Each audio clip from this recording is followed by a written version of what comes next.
Nigel Farage gets his way, and last laugh, Brexit is coming.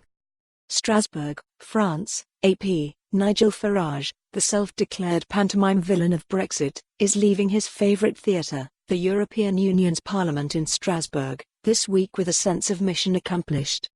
Ridiculed for years, and thriving on the abuse he got from, and dealt to, pro-EU legislators and politicians, he now feels he got the last laugh. On January 31st, the UK will be leaving the EU, in a historic loss for the bloc, and a historic gain for the likes of Farage. When I first came here, I started saying the UK would leave the European Union.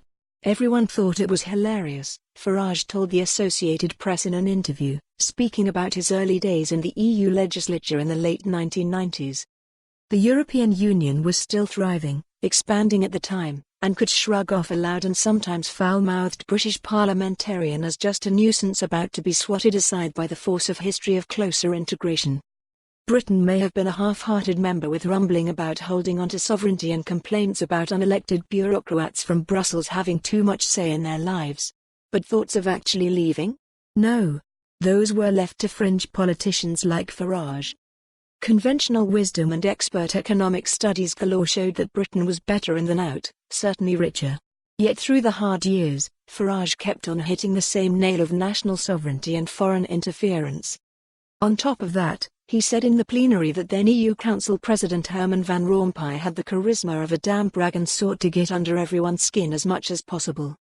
The former City of London trader had no shame, and now, no regrets. I've been the pantomime villain. You know what? People stand up and they will boo. And I shall miss that, Farage said as he faces a deadline to clean out his office by the end of the week. His fortunes started turning for good on May 29, 2005 when France, ground zero for further EU integration, stunningly rejected plans for a new EU treaty in a referendum. It was the show of the people's power he needed.